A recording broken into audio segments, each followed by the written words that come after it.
All right, as you can see in the time lapse, I set the engine in the Cobra. A little before that, I put all my new gaskets and stuff on the valve covers. Got them sealed up because you can't take the valve cover off this side inside the car. So went ahead and got them. And yeah, the engine's sitting in here. Now all there's left to do is put it all back together. All right, been working on the Cobra this evening. So it's dark outside. But before I hooked my fuel lines up, I hooked power up to the car and cycled the fuel pumps on, run about 5 gallons out, tested it. It tested good. It still tested 85%. I'm pretty sure when I put it in, it was above 80%, so 85% sounds about right. After I cycled some fuel through it, I decided to pull the filter. It's under the car right here, and you can see there's some gelling that was happening, and filter was catching it. Now, I never checked this filter while the car was running, but I wanted to make sure before I got it back running that the filter was all clean. So I'm going to spray it with some brake cleaner, get this stuff out of it, and put it back in. And then I didn't realize that I had a full tank of E85, but it does have a full tank in it. So once I get it running, I'll drive it around on this tank and put some more fuel in it, and then I'll take my injectors back out and just run them through the cleaner. Me and Brad bought ourselves a injector cleaner, so we'll run them through it just to be on the safe side and make sure that they're nice and clean after this fuel runs through it. And yeah, and everything should be fine after that, I would imagine. So I'm going to clean this filter, and I think that's about it for tonight. I may mount the intercooler, clean it, mount it, and maybe hook up cold side pipe. I have to get one hose to route the power steering hose a little differently. I don't want it routed like it was before, so I'm routing that different. Once I do that, then I can put my overflow radiator overflow expansion tank on here, and I got mount. I'm getting new mounts for the upper mounts for the radiator, so I haven't put my old ones on it. I may put them on it before I get my new ones in. But yeah, she don't like much from firing up. Put some oil in it, some coolant in it, and shoot, she is almost ready to fire. Be pretty happy to hear it run again. So I'm really close to firing this thing up. I've put power steering, water, coolant, oil in it. Of course, I'm gonna have to check levels after it starts up and runs for a little bit. Don't mind this pipe. It's my old pipe that I grinded the welds down, and they cracked and had to re-weld them and stuff. I'm going. Me and Brad's gonna make a new cold side pipe here. So this is just to get it running. When we have time, I'm gonna make a new cold side pipe. But I don't have it hooked up to the turbo yet. The turbo is running through the intercooler. Just anything that is maybe in the piping, I want to the turbo to blow it out before it blows it into the motor, which I'll blew it out with an air hose, but just to make sure. About the last thing I need to do is throw this starter on, because I left it off. That way nothing, for whatever reason, didn't try and start the engine while I was messing with it. So I'm going to throw that on, prime the fuel system, make sure there's no leaks on the fuel system, and I'll put it on a video of the first start. Well, I believe I've got everything good enough to start it up, so that's all that's left.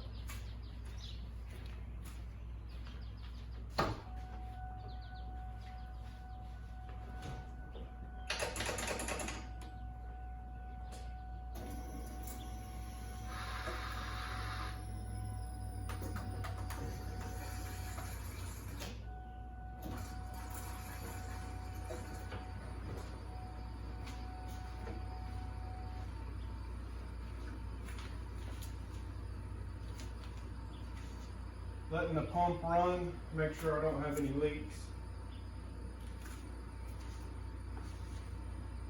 It's a return style fuel system, so all it's doing right now is cycling and running.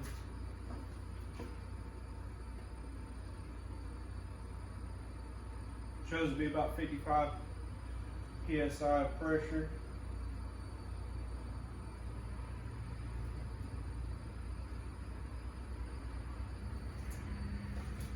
All looks good to me. Don't look like we got any leaks, so let's try it.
Call that good.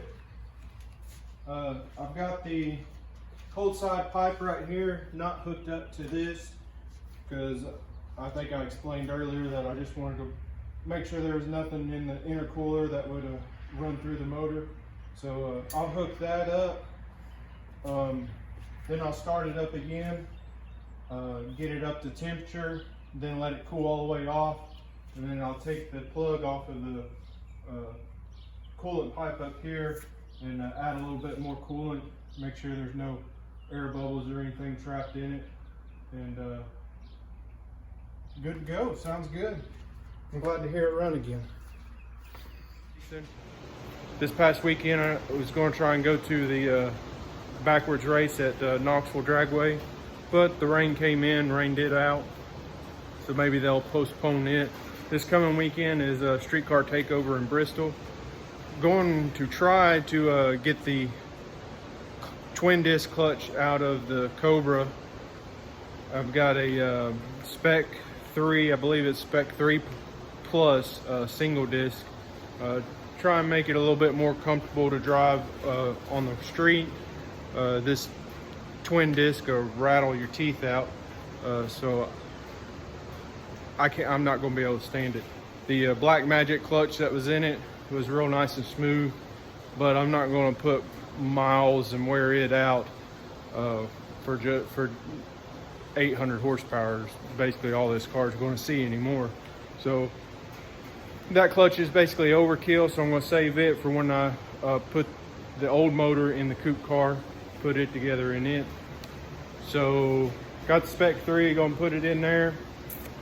I'm not going to be able to get change out the spool in time, so it'll still have the spool, but my plans are to take the spool out, 35 spline axles out, return it back to I had a I believe it's a True Track, Detroit True Track in it before with a 31 spline axles. I'm going to put that back in it, make it a little bit more comfortable to drive again on the road. May end up actually taking the coilovers off the rear and putting a spring back on it with a regular shock, and yeah, just getting it to where it's a little bit more comfortable to drive on the street than what it is right now.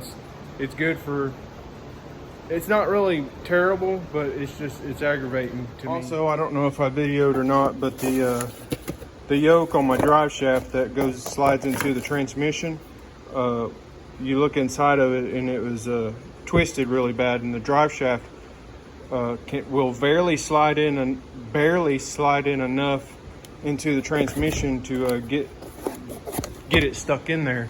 I mean, it is really tight to get it to slide up in there to put the U-joints in connect it to the rear end.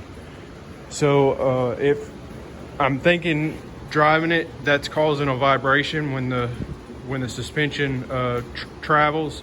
It seems like I can feel it in the transmission, and I don't want to cause no issues of vibration, risking messing the bearings up in the motor or anything like that, pushing seals out or something because it's in a bind. So went ahead and got one of them. I'm going to swap it out when I go to swap the clutch out in it, so get that took care of all at one time. But other than that, I need to film. I don't think I filmed any about an injector issue that I had, but I got some little spacers that may solve that. But once I get into working on the Cobra, I'll go over that. So back in the shop in here, and I'm working on my car. I said previous in one of my other videos that I'm going to try and get away from more of the everyday same old repetition type work that goes on in the garage, and focus the channel more on just videos of my car and like some stuff that's kind of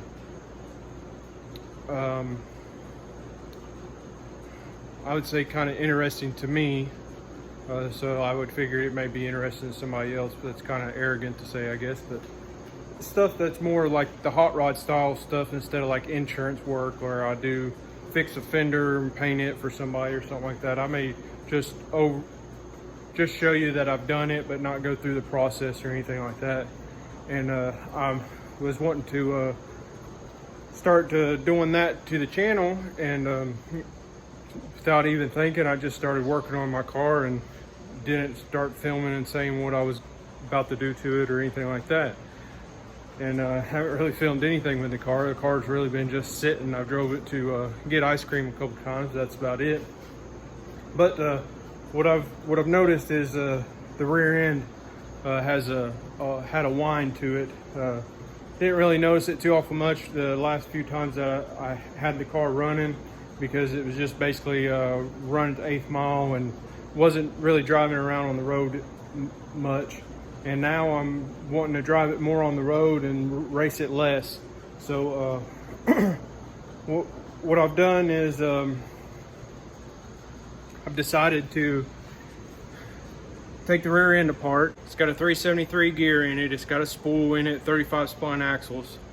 I'm gonna put a 373 back in it. I'm not sure if it's just because of the gear way it was set up or whatever. It's making the noise, or some bearings. So I'm just gonna go ahead and replace all the bearings.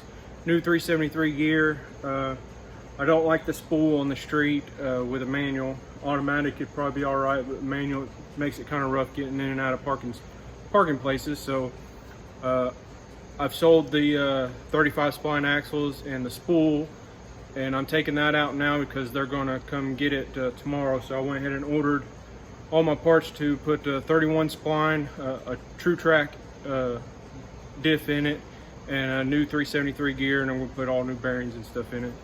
It's gonna get C-clip eliminators again. Had them on the 35 spline axles, but I've already pulled this side apart, as you can see, and I was like, well, I better video this if I'm going to start doing it more on my car. So I'm over here on the driver's side, and I'm going to take the caliper off and the bracket off, pull the I can't think,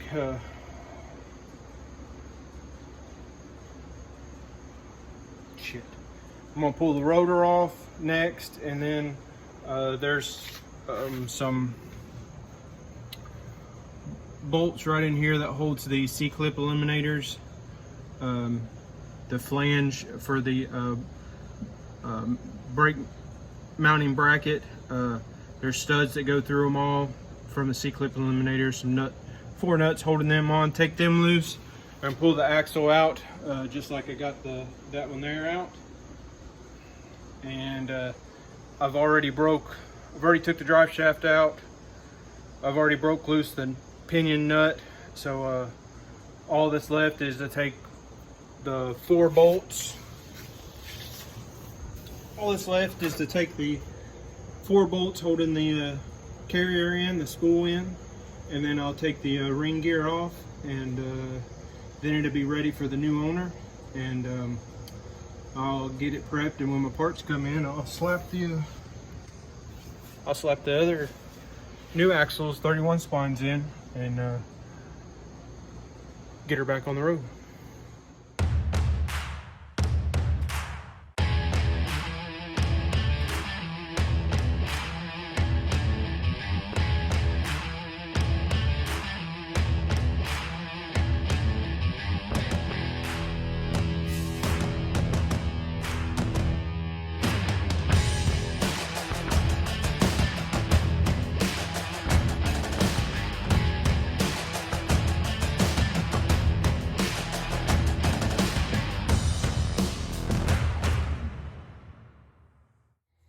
So I'm wrapping today up, and I wanted to talk a little bit about what I've been doing to the Cobra.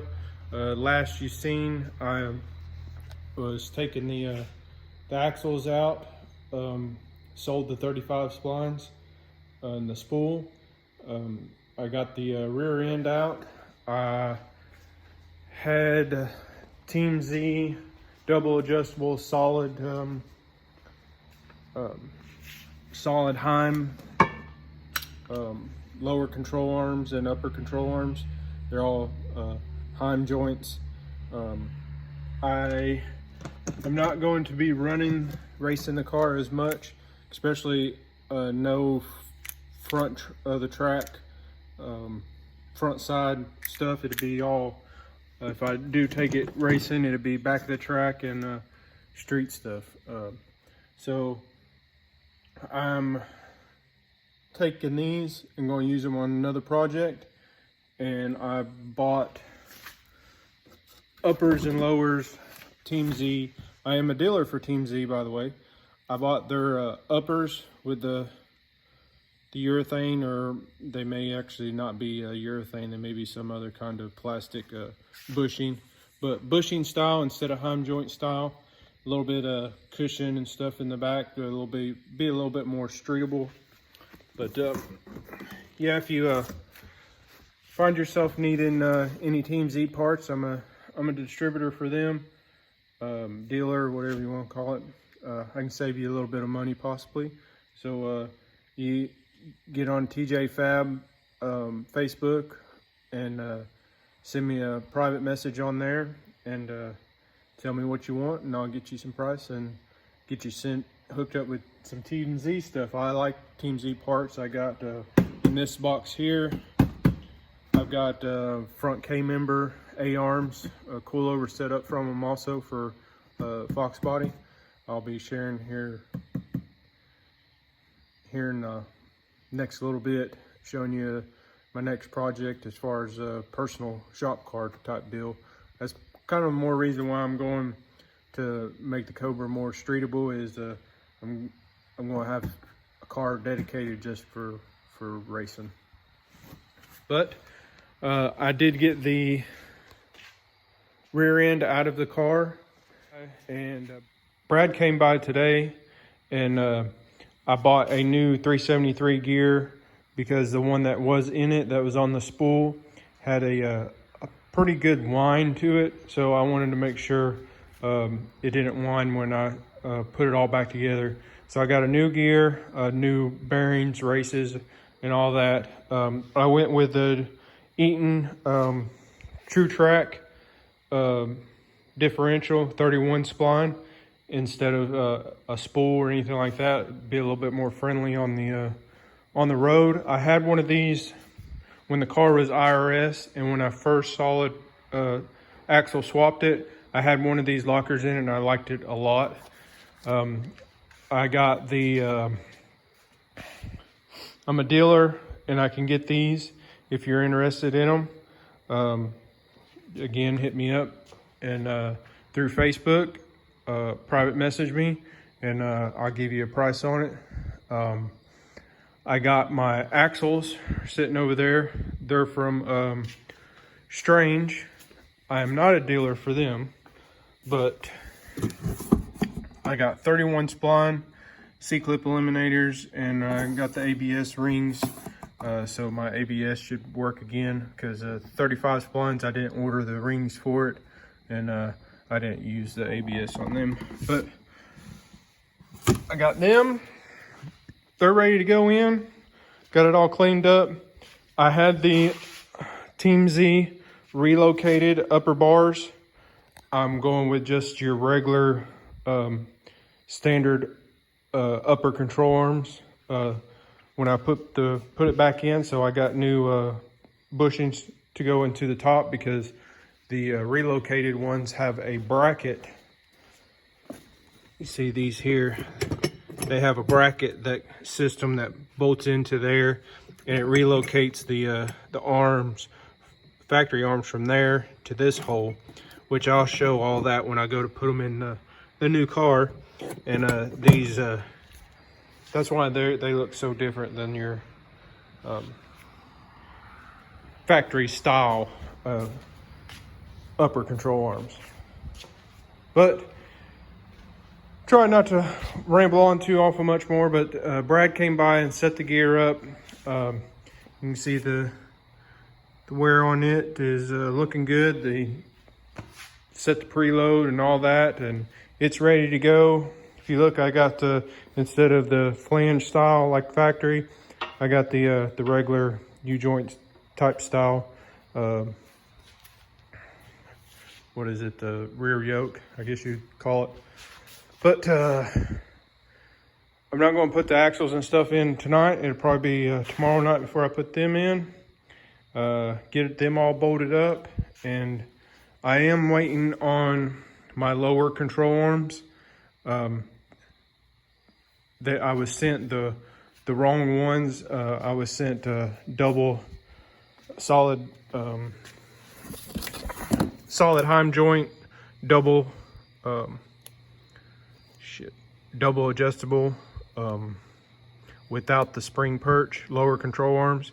And the ones that I was supposed to get were supposed to have the bushing style like them on both ends, and have a place for the factory spring to go, which I like these here has, which I don't think I'm going to use them, but just in case I decide to put the factory style spring and shock setup instead of the coilover setup back in it, I want to have the option to. So they should be here hopefully tomorrow, and then I'll start throwing it back together and put the rear end back under the car. And I'm going to change out my springs on my coilovers, changing these 150s for 110s, and hopefully the car sits a little bit lower in the back and gets the ride height a little bit better. I couldn't get the ride height to sit very good with the relocated upper bars that I had on there and keep the bar angles the way they needed to be, which I still, when the car was together, I don't know if I had it all set up right by the time I last raced it anyway, but it was starting to work pretty good. But enough with that. Parts come in, I start putting this together. I'll do some more videoing and get this thing back on the road.